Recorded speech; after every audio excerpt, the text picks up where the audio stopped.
नमस्कार। देश में कोरोना के आंकड़े जिस गति से बढ़ रहे हैं उतनी गति से सरकारें हॉस्पिटल्स में बेड की संख्या नहीं बढ़ा पा रही है, जिससे हॉस्पिटल में कोविड के मरीजों को बेड्स नहीं मिल पा रहे हैं और लोगों को काफ़ी परेशानियों का सामना करना पड़ रहा है। मरीज हॉस्पिटल्स के बाहर घंटों इंतजार कर रहे हैं। जिन लोगों में कोविड लक्षण हैं और उन्हें यदि आसानी से अस्पताल में बिस्तर नहीं मिल पा रहा है तो उन्हें घबराना नहीं है। घर पर भी कोविड-19 का इलाज हो सकता है। इस व्यवस्था को कहते हैं होम हॉस्पिटलाइजेशन। आइए जानते हैं doctor Ved Chaturvedi from Gangaram hospital से कि होम हॉस्पिटलाइजेशन क्या होता है और इसमें किन चीज़ों की ज़रूरत होती है या किन चीज़ों का ध्यान रखना होता है। डॉक्टर साहब, प्लीज़ दर्शकों को होम हॉस्पिटलाइजेशन के बारे में बताइए।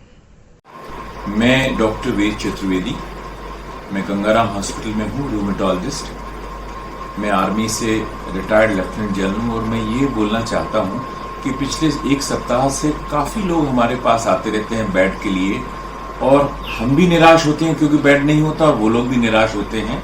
तो यदि आपको बेड ना मिले तो क्या किया जाए, इसका नाम मैंने रखा है होम हॉस्पिटलाइजेशन।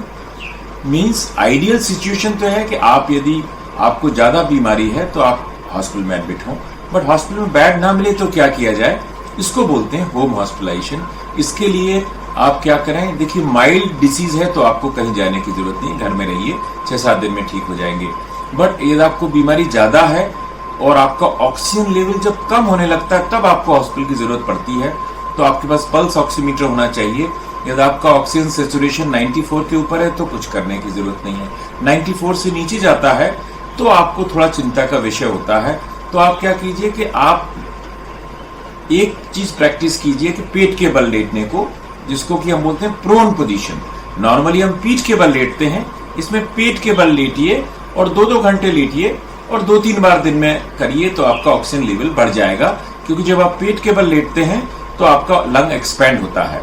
दूसरा चीज है, जब इससे ठीक नहीं हो रहा है तो आप घर में ही ऑक्सीजन सिलेंडर या ऑक्सीजन कंसंट्रेटर ले लीजिए। दोनों में क्या अंतर होता है कि ऑक्सीजन सिलेंडर को बार बार रिफिल करना पड़ता है, ऑक्सीजन कंसंट्रेटर एटमॉस्फेयर से ऑक्सीजन लेता है, थोड़ा महंगा होता है, बट दोनों चीजें घर में रखी जा सकती हैं। समझ लीजिए आपने 1-2 दिन किया और आपका ऑक्सीजन लेवल नहीं बढ़ रहा है तो आप किसी डायग्नोस्टिक सेंटर में जाके सीटी स्कैन करा लीजिए। या सीटी स्कैन में माइल्ड कोविड आता है तो ये सब चीजें कंटिन्यू रखिए, ज्यादा परेशान मत होइए।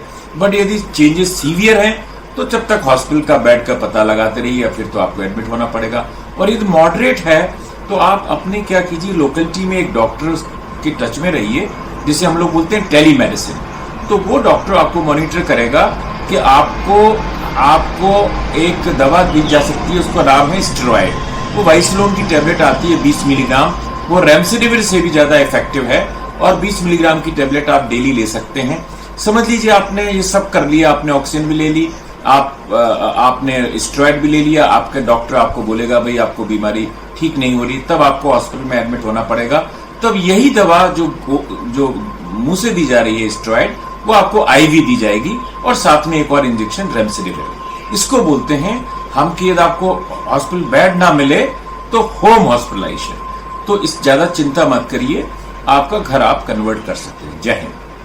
तो आप लोगों को घबराने की ज़रूरत नहीं है। संयम, सोशल डिस्टेंसिंग और घर पर रहकर भी आप कोरोना को हरा सकते हैं। स्टे होम, स्टे सेफ और हाँ, मास्क लगाना ना भूलें। जय Hind. Please subscribe to the channel and also click the bell icon to get notification.